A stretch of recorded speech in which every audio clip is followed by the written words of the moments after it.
Good evening, everyone. Hello. Welcome. Good to see you. We are going to just bring ourselves into the present moment, some deep breathing, relaxing, and getting mindful of your breath and preparing for the talk.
And beginning with our 3 cleansing breaths. Deep inhale, hold at the top, and out through the mouth.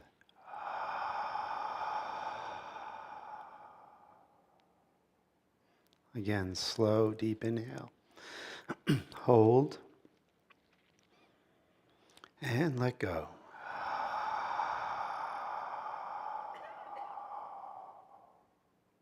And one more time.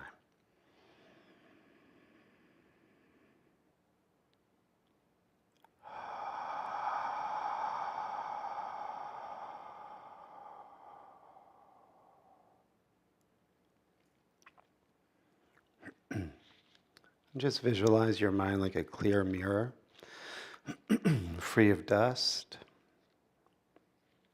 just being still and reflecting in the present moment, the in and out breath.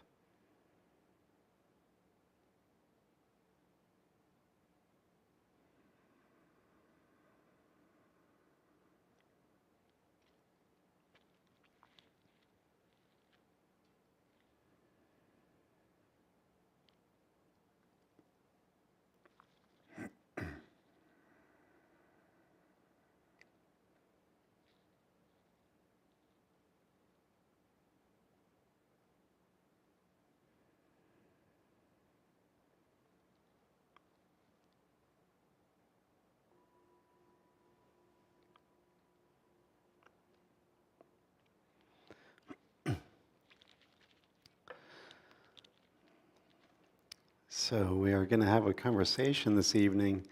It's going to be inspired by Mark Twain. And you might be familiar with this quote. It's easier to fool people than to convince them that they have been fooled. I'll say it again. It's easier to fool people than to convince them that they have been fooled. Right? So what we're going to be looking at tonight is the biases and the way that we kind of protect our belief systems, and these are the major impediments to spiritual awakening. So we're going to be looking at Sufi teachings, we're going to be looking at A Course in Miracles and the teachings of Gurdjieff. Because what we want to recognize is the fundamental insight to all of these great wisdom traditions is that human beings start off asleep. And that we think we're awake, but we're actually asleep. In fact, Gurdjieff lays it out like this. He says, you have your sleeping state when you go to sleep at night and you're dreaming in your bed, and then you wake up and you think you're awake. And he says that just is another stage of sleep. We drive our cars, we write our checks, we go to work, we have conversations. But according to these wisdom masters, we're doing it all within a state of sleep. And the reason is we are living an unexamined life. And we are actually repeaters. We're repeating all of our programs from the past, what we've learned, what we've been taught, what's right, what's wrong, what's good, what's evil. These ideas that we just have taken in without any real scrutiny from when we were very young. And so we operate as people that are really just in a place of unconsciously going along. And so we want to look at this tonight, and we're doing it not in a state of judgment or in any way attacking what you think or what you believe, but to be free of it so that you can feel better, right? Because the idea is you're already perfect. This is another major insight that the wisdom masters will across the board state. You're already perfect. You are actually, your very nature is enlightenment. It's already awake. It's just like a jewel that's fallen into the mud.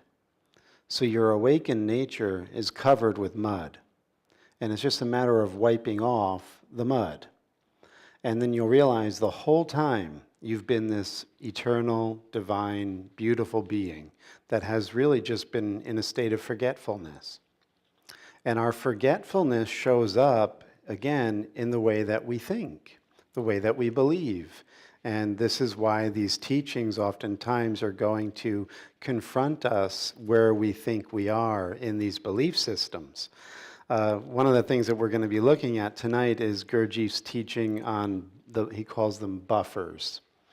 And he says that we get into these beliefs, including our moral codes and our value systems, and these are a way that we insulate ourselves and protect ourselves. And so the buffers are actually there to keep us from feeling reality and taking the shocks that would actually crack us open and begin this awakening process. So we're going to realize that there's a part of us that wills to wake up, and there's a part of us that wills to stay asleep. And the willing to stay asleep, you'll find if we are doing our work properly tonight, is the one that's going to have a problem with this message. Okay? And so we're going to start with another little quick insight here. So it says that convincing people of a deception is harder than performing the deception itself, because people are emotionally invested in their beliefs and reluctant to admit they were wrong. Okay, so these are part of the triggering systems that we have. We have defenses built up around our beliefs for a number of reasons. One, as he was saying, is that we are emotionally invested in our belief system. And we become emotionally invested, attached to our opinions and beliefs, and we are resistant to any information that's going to contradict that, right? So keep in mind, we start off in an unawakened state, right? We're not enlightened. If we want to wake up, if we want to have peace, if we want to have freedom, we're going to have to see what's in the way and then get it out of the way. And so we are going to see that what's in the way, again, are the information that we've taken in is not the information of enlightenment, it's the information of sleep, okay? And then he says, when we begin to learn these teachings, we have cognitive dissonance, because the mind begins to take on these ideas and insights that go against the grain of what we believe, which begins to throw our inner world into a state of imbalance. So if you're doing this deep dive into yourself and really examining your life and wanting to apply spiritual principles, you're going to feel at times really at odds with where you've been living, what you've been doing, what you've been thinking, right? You're going to experience states of cognitive dissonance. The next one is there's a fear of being wrong, because we're so caught up in having our sense of value and importance and a sense of social ranking, maybe, and being right. We put a lot of investment in being right. And to admit that one is wrong, and in the conversation we're having tonight, to quote Jesus from A Course in Miracles, he tells all of us, you're wrong about everything. So eventually we come to accept that little by little, we let it in drip by drip, until we realize that it actually feels good to know that we've been wrong about everything. Because now we got a clear diagnosis.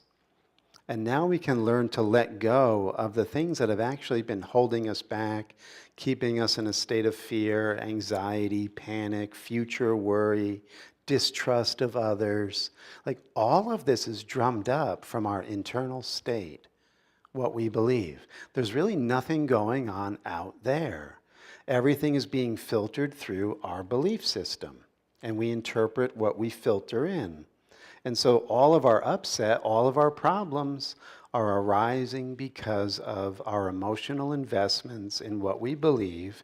And instead of being right, which is another quote from A Course in Miracles, he says, would you rather be right or happy? Because that's what eventually what it comes down to. So then we begin to realize happiness is letting go. Happiness is surrendering my beliefs, right? I don't need to be right. I can actually rest in knowing that I don't know, and then that's the gateway into true knowledge, right? And then here's a big one. To do this kind of dismantling work, this deconstruction project, takes effort and energy. Like you have to invest in it. You have to be willing to take it on. And so that's why Jesus says in the Gospel of Matthew, the way is narrow and the gate is tiny for the one that wants to find life. Few find it. Why? Because the effort, the commitment is required. And it's a day in, day out commitment to waking up, to examining yourself, to really rigorously scrutinizing what you believe. And we're going to see tonight that a lot of what's going on in our culture right now is easily seen through when we begin to wake up our spiritual eye, our wisdom, insight, right? Because we are oftentimes, as we're going to see, like lemmings all going over a cliff because we're in groupthink and we don't even know it. Right? We're being socially engineered. We're getting these psychological operations done on us all the time from the culture and the society. And when you start to wake up, you see this. You see through the social engineering and the cognitive programming and the misinformation, right? It's one of the great insights that you begin to get happy about. But it does take effort and energy. And to the point of what we were just saying, as a result of dismantling and recognizing that what you've been believing is actually blocking you from enlightenment, your peer groups, your social groups begin to break apart oftentimes, right? You're going to have to actually find new people to hang out with, right? Because where you were before oftentimes is, you were kind of reinforcing that old paradigm for one another. And when you begin to go, well, did you ever consider this? Did you ever consider like really examining your belief system? And like realize that, an awakening has you really looking at that you're not the ego, you're not your thoughts, you're not your beliefs, you're pure consciousness, you're the witness. And what are you, nuts? I'm a Democrat. We actually get back into these peer groups and we go to sleep. We go to sleep within these identities. And so when you start to wake up, you're not in the mainstream. You can enjoy people and have fun and be in relationships with those that are not on the path of awakening. But when you're really committed to putting in this effort, it sometimes can feel a little like a lonely road. Okay. So, we've been talking about the past few weeks that this is a garden type of motif within the spiritual traditions, that your heart is referred to as a garden. And the great myth that we started off with in our talks is the Garden of Eden story in Genesis. And what we find there is that Adam and Eve are in the garden as the primordial human couple, And there's a scene where it says that God caused a deep sleep to fall upon Adam. Now, if you know your Bible, you know what this is. It's before the surgery and the rib gets removed and Eve gets made. But this is what the spiritual teachings do with this. They say, the book of Genesis says that a deep sleep fell upon Adam, but nowhere does it ever say he woke up. So Adam, you can say, is still asleep, and we're Adam.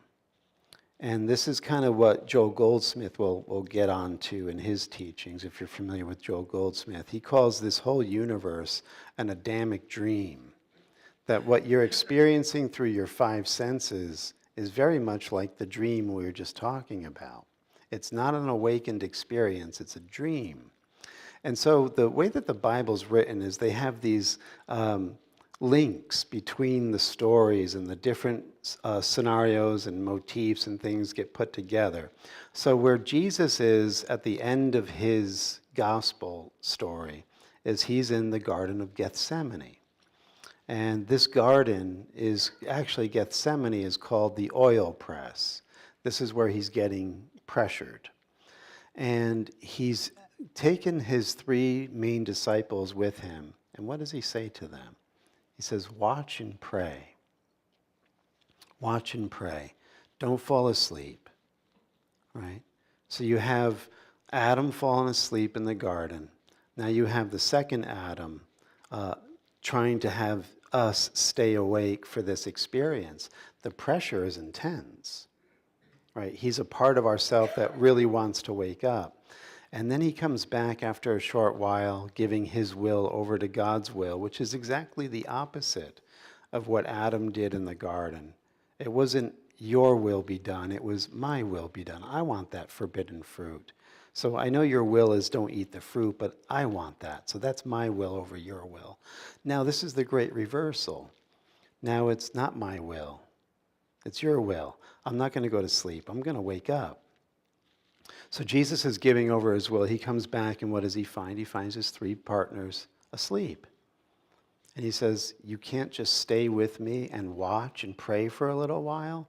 Be present, be here, stay awake. He says, because the spirit is always willing, but the flesh is weak.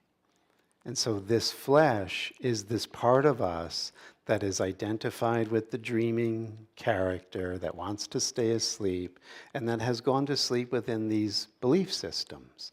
Now, the teaching is you begin to watch. You watch your flesh, so to speak. You watch your lower mind. And this is a big key in what we're doing here this evening, because as Gurdjieff said, you go from sleeping at night in your bed to the wakeful state, which is actually sleeping still, but just in a different form. The third state of consciousness he calls self-remembering. It's when you begin to cultivate your witness consciousness. You begin to watch your mind, watch your thoughts, watch your emotions, watch your sensations, your bodily feelings. You begin to realize you're the watcher. You're always the watcher. But when we don't realize this, we go to sleep as the flesh. We go to sleep as John and Jeff and Roberta. And we think we're the character, the flesh. But we're the one that's really watching. So you're either in the garden watching, or you're in the garden sleeping. And so the teachings are always designed to prod you, to have you look at yourself and what you think and realize, this isn't who I really am. This is what I believe, but it's not me. And so the teachings are really to jar us out of our presuppositions and have us come back to the recognition that in the here and now is the bright, and we are that light. So this is a quote from one of the Sufi masters. He says, to be spiritually awake is to detach from fixed ideas and from preconceptions, and not to try to avoid what is your lot.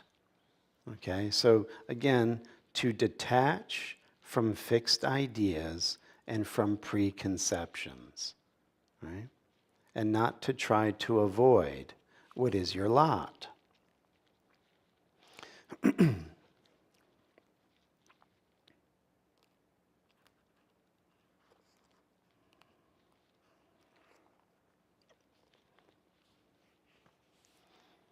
So our lot really is this awakened state. It's who we are. We're choosing to fall asleep and forget about it as the identity, the lower self, the ego. And what we want to recognize is that there's always, in this present moment, the choice to wake up and see differently. The way that it's stated here is that in the waking state, in the waking state, we are surrounded by this wall of imagination. And so to escape this sleep, we have to realize that it is all going to hell.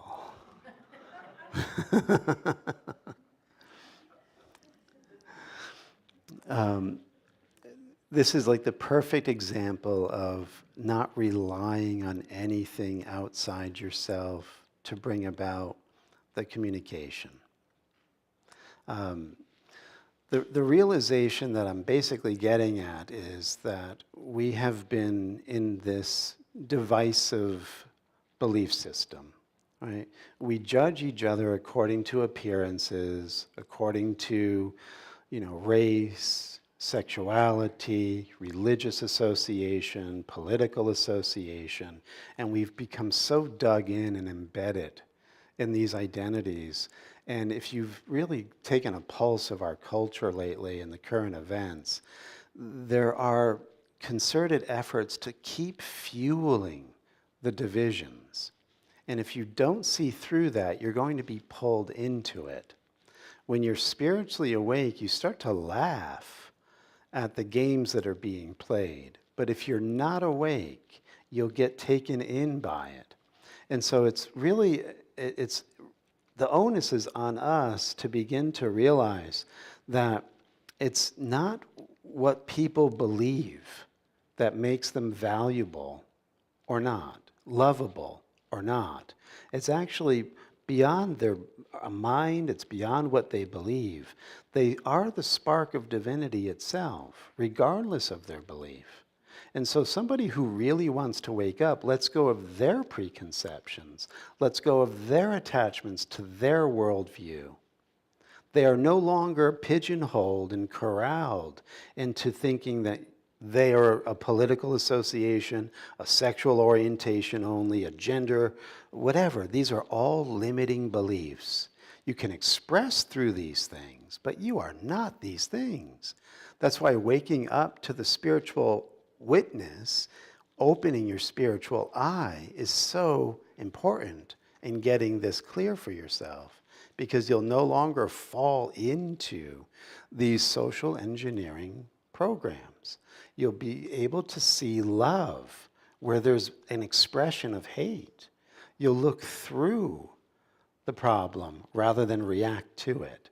And this is where I think we have to be if we're going to be spiritually responsible at this point, that we're no longer divided as people.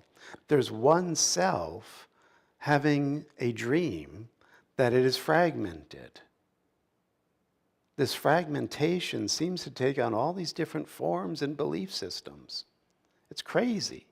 But there's only one self here. This is the great aha. There's only one I am. What we've done is, I am this, I am that. We associate the I am with these costumes and concepts. But the I am is free from all of that. And we can only find peace when we're no longer allowing ourselves to fall asleep as the identity, as the lower self and what it thinks and what it believes. This awakening of the spiritual eye puts you into a state of consciousness that actually can see above the game. right? Not be in the game, but see above the game. It's vital that we do that because, as one of the Sufi stories says, there are rogues about. Okay? And this is the story of the rogue, the sheep, and the villagers. Once there was a rogue who was caught by the people of a village. They tied him to a tree to contemplate the suffering which they were going to inflict on him, and went away, having decided to throw him into the sea that evening, after they had finished their day's work. But a shepherd who was not very intelligent came along and asked the clever rogue why he was tied up like that. "Ah," said the rogue, "some men have put me here because I will not accept their money." "Why do they want to give it to you? And why will you not take it?" asked the astonished shepherd. "Because I'm a contemplative, and they want to corrupt me," said the rogue. "They are godless men." The shepherd suggested that he should take the rogue's place and advised the rogue to run away and put himself out of reach of the godless ones. So they changed places. The citizens returned after nightfall, put a sack over the shepherd's head, tied him up, and threw him into the sea. The next morning, they were amazed to see the rogue coming into the village with a flock of sheep. "Where have you been? And where did you get those animals?" they asked him. "In the sea. There are kindly spirits who reward all who jump in and drown in this manner," said the rogue. In almost less time than it takes to tell, the people rushed to the seashore and jumped in. That was how the rogue took over the village. So do you see the importance of insight and wisdom?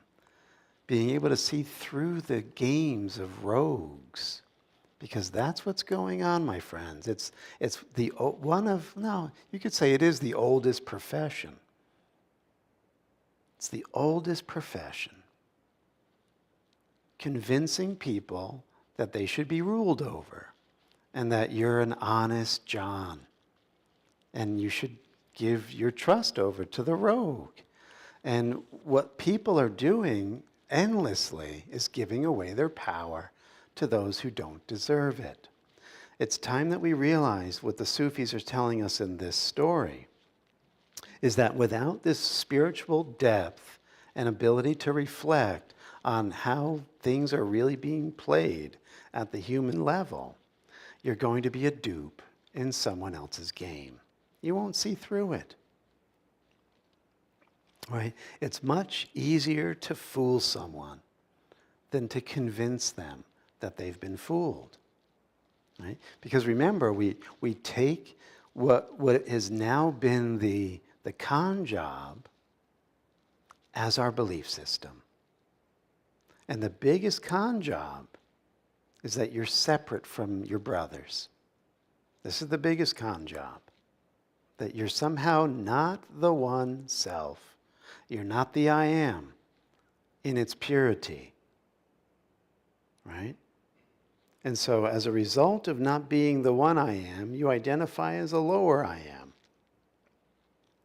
You know, when we were young and we got around like kids our age, it didn't matter what they looked like. If we were 4 or 5, we would just play with them. It was easy going. We didn't really judge, or most of us. Some of us were probably bastards, but not all of us.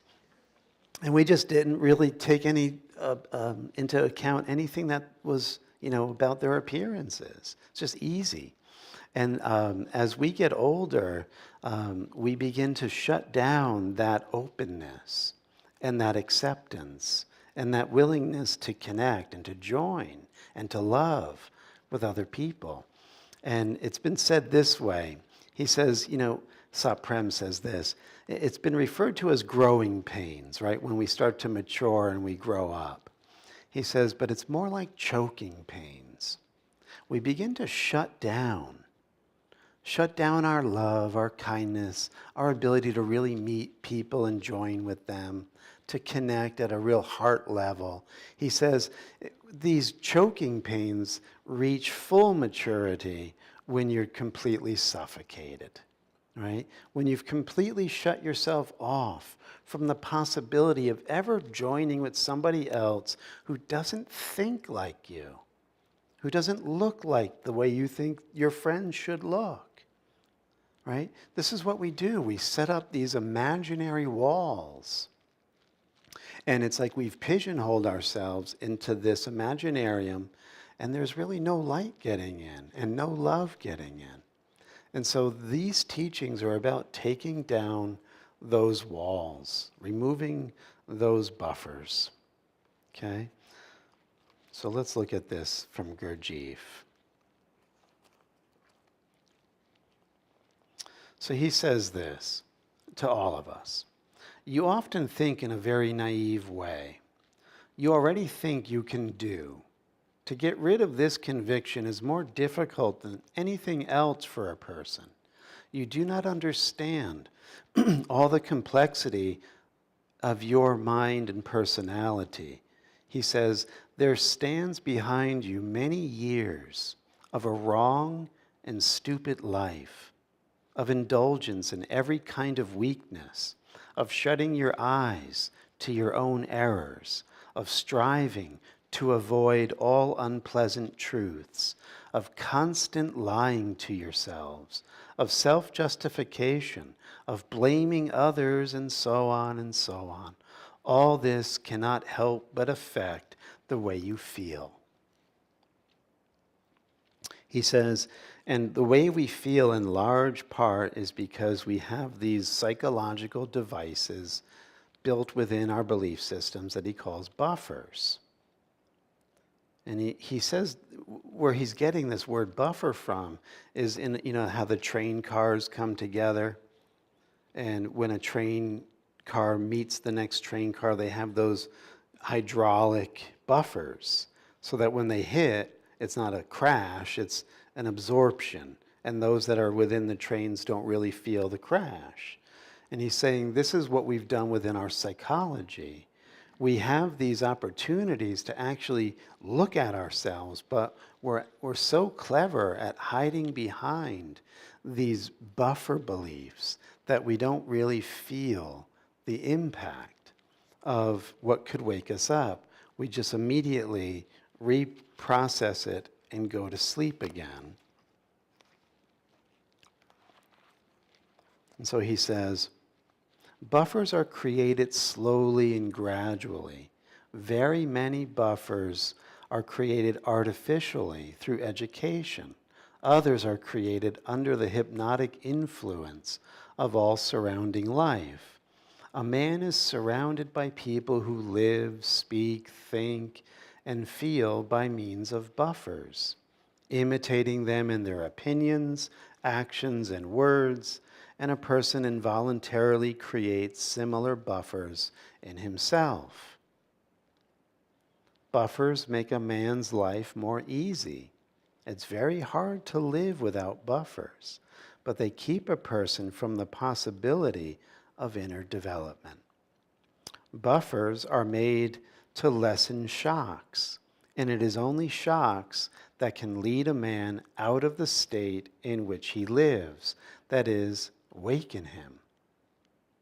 Buffers lull a man to sleep, give him the agreeable and peaceful sensation that all will be well. All right?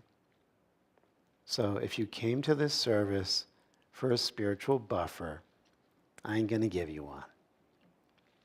Because your true nature is what will make you know all is well. All is well, but not while we're asleep and refusing to examine ourselves. If we're refusing to examine ourselves, we're going to get pulled into somebody else's game.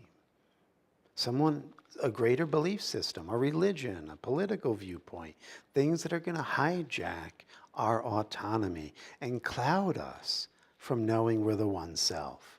The one self doesn't get brainwashed. The one self doesn't belong to one political party. One self sees beyond the game. And so buffers are keeping us from waking up. Now, if we've had these experiences before, and usually when you come to a service like this, you've had them, where there was something within you that really couldn't get through the experience or that crisis without turning within. You had to turn within. You couldn't turn without. There was nothing in that world that you've known up until now that's going to bring you the relief that you seek. And when you begin to really focus and turn inward in that crisis moment, that's when you begin to have a different perspective start to dawn. This is what Gurdjieff says is the beginning of waking up your conscience, right? So this is interesting. He says this. He says, conscience is what will actually begin to undo the buffers. Conscience is a state in which a person feels all at once everything that he in general feels. Nothing will be hidden when you have a real sense of conscience. He says you'll begin to feel within yourself all of these inner contradictions, all of the hypocrisy, all of the lying that we've been doing to ourselves, all of the pretending, right? We're going to get into what St. John of the Cross calls the dark night. You will confront the repressed part of yourself that we have been avoiding looking at. That's the whole purpose of the buffer. The buffer was to make us feel like, oh, I don't need to look at myself. All will be well. Right? But when you begin to wake up, this all comes in. And he says from early childhood, buffers begin to grow and strengthen in us, taking from us the possibility of seeing our inner contradictions. And therefore, for us, there is no danger whatever of a sudden awakening. Awakening is possible only for those who seek it and want it, for those who are ready to struggle with themselves and work on themselves for a very long time and very persistently in order to attain it. For this, it is necessary to destroy the buffers, that is, to go out and meet all those inner sufferings which are connected with the sensations of contradictions.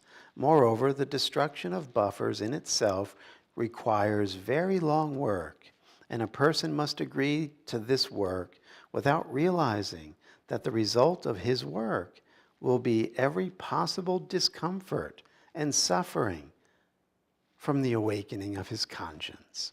Who's with me? Right? So we're back in the Garden of Gethsemane. We're back in the oil press. We're back in that place of needing to get squeezed. So what the teachings are saying is you're going to find in the beginning it's very difficult. You're not going to want to put in the effort. You might get a little boost and start to do the work, maybe come to class, come to service, feel a little high, feel a little good, and then you're going to back away and go back to your level of gravity that it was comfortable to be at. That's the norm. But if grace is really working in your life and you really begin to feel this inner stirring and this inner presence starting to come alive in you, you're going to have to push through that discomfort. You'll have to have this ability to persevere. And he says that in the beginning, you start to feel like you're bound to experience all of this suffering and there's really no hope. But then he says, we will have these moments of breakthrough. And the experience of conscience, or what we're going to see in a moment, the awakening of your spiritual eye, it no longer becomes something that we fear or reject or try to get rid of, he says. It's beginning to feel like a subtle joy, that we're starting to get a foretaste of who we really are. So it's like, going to the gym. It's like you don't want to go, you don't want to work out, you don't want to diet. But then you begin to see results after some commitment and some time that you've put in. It's the same principle applied to your inner life. The important distinction here is when you're, like I was sold out to working out for a long time in my early years. I was obsessed with it. But eventually it shows that it doesn't give you what you're looking for. It didn't give me what I was looking for. But what we're talking about here is what the philosopher Plato said. What we're doing here is preparing for death. Like this work has you ready for death. Like no fear. Like I know who I am. I'm ready for that day. I'm ready for that last breath. In fact, I'll know who I am now before this body drops. So this is the important distinction here, that when you do put in your work, the payoff is immeasurable. Jesus says it's like the treasure hidden in the field. When you find this treasure, you sell everything you have for this because you realize its ultimate value. It's everything you wanted, right? Because it puts you back in touch with the oneness of reality. And then finally here. So he says,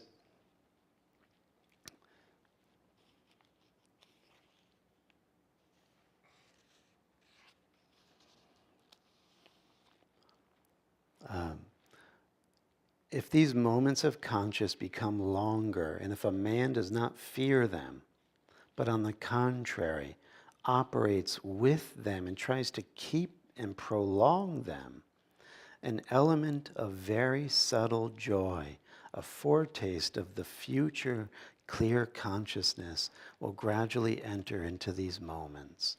So what does that mean? It means, what is it going to feel like when you can cast off all of your beliefs? All of these definitions that you've had about yourself and your past and your stories and your mess-ups and your dreams, and everything just gets cast off. You let everything go. No buffers, no beliefs, no concepts. That's meditation. You let go of every finite thought, every concept, every identity, and you just be with whatever this is. Open, not knowing. And as a result of being that open and that surrendered, the infinite part of you can come back into your awareness. And it's so natural. It is you. But it couldn't be felt, and you couldn't breathe it into existence because of the I am this. And this is what's going on, and this is what the world is like, and this is what my relationships are doing, and this and that. And it's all of this constriction and definition and meaning. What would it be like? Just for a moment. You can go back to it. But the thing is, as we're talking, once you start to have that sensation of the freedom from the lower stuff, you realize you never really wanted to live there. These are the things that we got conditioned by, suffocated by. And we've been trying to make the best of it. We've been trying to make sense of it. But we were never that. I bet there were times in your childhood where you're like, there were these moments when you were like, I know this isn't true, but I guess I have to go along with it. I just have to suck it up and do this because all the adults are telling me to do it. That's when we sold our birthright, like Esau. That's when we gave away the I am. In these moments, it's a slow death. Now it's a slow return to life by casting off, letting go. Right? And so those that are spinning the yarn of belief systems that have the authority, like we talked about, the scientists and the priests and the politicians and the big business moguls, people that we consider, okay, well, tell me what I am, tell me what to think, tell me what's going on. Here's a Sufi story about that. What the devil said. Once upon a time, there was a mystic, a dervish, and he was sitting in contemplation. He noticed that there was a devil near him. The dervish said, "Why are you sitting there making no mischief?" The demon raised his head wearily. Since the theoreticians and would-be teachers of the path have appeared in such numbers, there's nothing left for me to do. So in other words, all of these know-it-alls are telling everyone what the truth is and what reality is and what to believe and what to think and who to hate. So the devil's out of a job, right? So this is the teaching, that we have to realize that we have a way of discerning what is real and what is unreal. And that's where we're going for our last leg of the journey here. To awaken the spiritual eye is really what Gurdjieff was just talking about when he was referring to conscience. Listen to this. So this is from A Course in Miracles. And Jesus first tells us that when we begin to awaken to this oneness, we're going to have to change our learning patterns, because the old way of learning has kept us in the duality that we've been talking about, the fragmentation, the getting identified with the things and beliefs of this world. That's the old learning. The new learning is divesting yourself from the beliefs of this world. And so he says, the real meaning of retroactive inhibition is simply that when two kinds of learning coexist, they interfere with each other. Therefore, when you say, if you want me to, I will, please add, and if you don't want me to, I won't. This is the right use of inhibition. There has to be some control over learning to channel your direction. Sometimes the new learning is the more important, and it has to inhibit the old. In other words, you're going to reach these internal crossroads within yourself when you're really open to the teaching and you get confronted with the new learning and you realize the old learning is disagreeing with the new learning. If you want to wake up, you got to jettison the old learning, right? You make a choice to go with the new direction. Otherwise, you're always going to get what you always got. Everything that results, he says, in lack of love, listen to this now, is the result of inferior learning. So whenever we feel like we don't get what we want or need, when people let us down, when we're betrayed, when, we can't love who we want to love, all of this experience, he says, is inferior learning. He says, and it's been so overlearned that we've kept ourselves within these identities of feeling unworthy of love. Now we're learning that we are love. So we're going to unlearn these overlearned patterns that have kept us in these identities of feeling out of the presence of love. This is the awakening of the spiritual eye.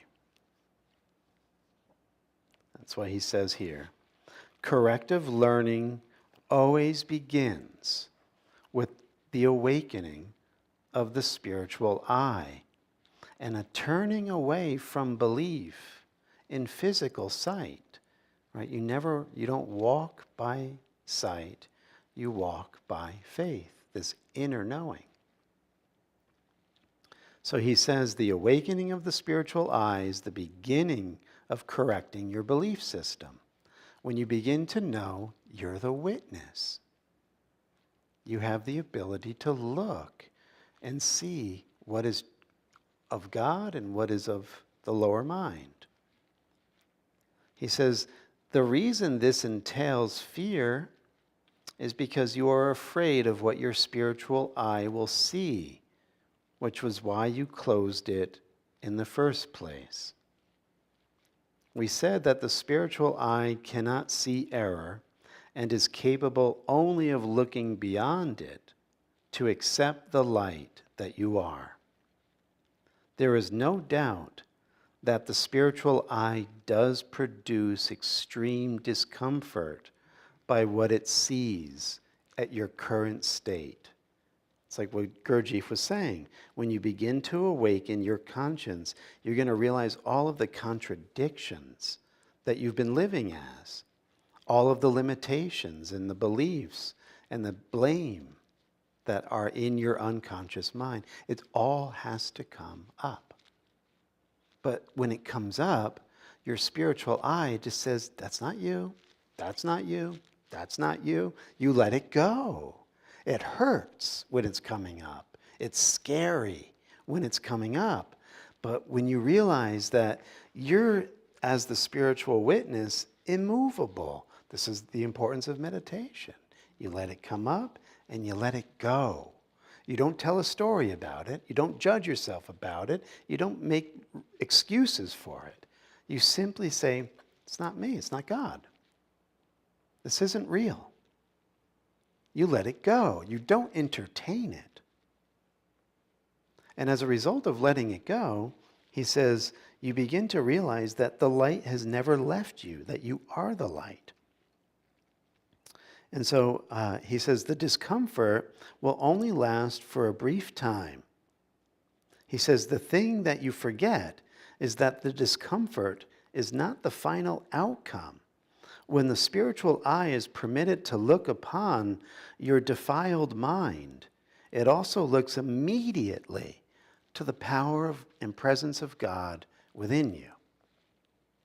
So if you allow this process to unfold, you will first have the bejesus scared out of you.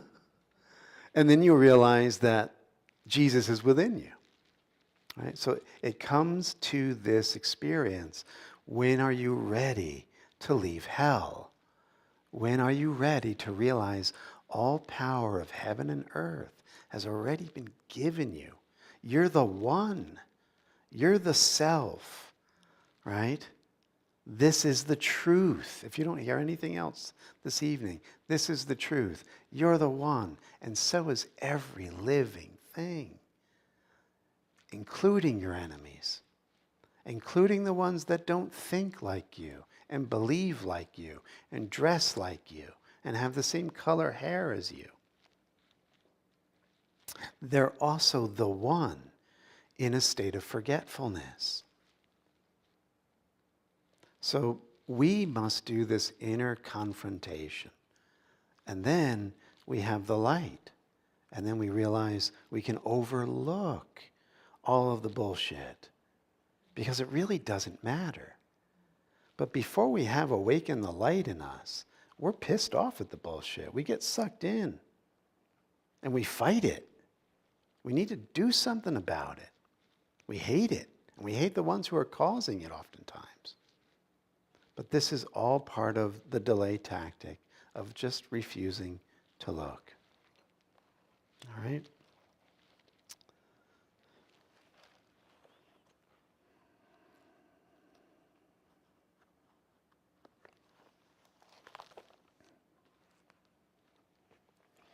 So we'll leave with this thought. There are many answers which you have already received and have not yet heard.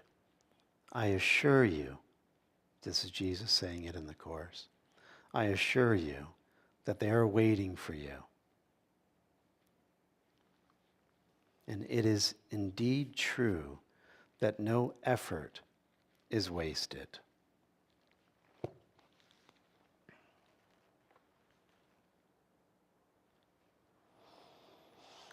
Let's just take a moment and digest.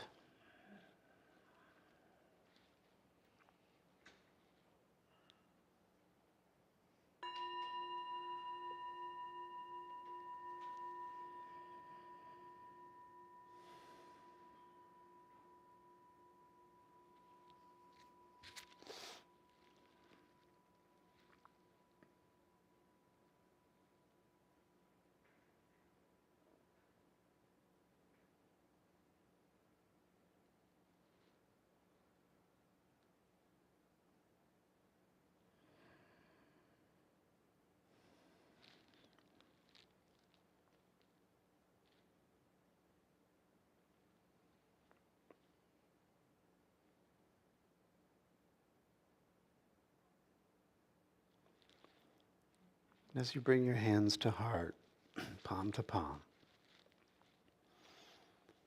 let us just have this collective intention that we begin to really feel the joy of letting go of who we thought we were and everything that we thought we believed, so that we can come to the freedom of the spiritual knowledge of who we are in God as this eternal self that is joy itself, love itself, and peace itself.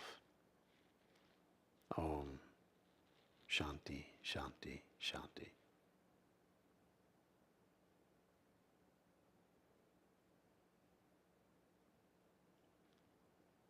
Namaste, my brothers and sisters. Blue bag's going to go around.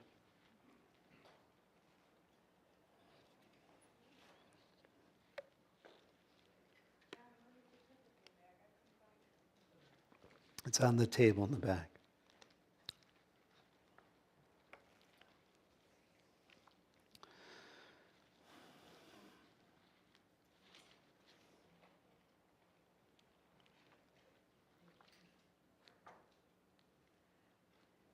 And if you don't know, I'd like to invite anyone here that's not aware of it to A Course in Miracles tomorrow night at 7:15 p.m. here in the sanctuary. Oh my God, I did it again. Monday night, 7:15. 13 years of doing Sunday service. Yeah.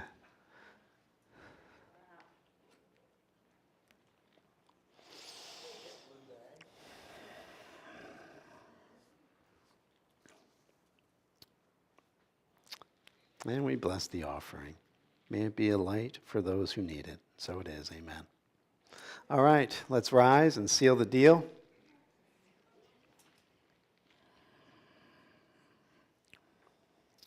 Never forgetting that the treasure, the pearl of great price, is right here in the deepest part of our own heart, where the light of God surrounds us, the love of God enfolds us, the power of God protects us, and the presence of God watches over us.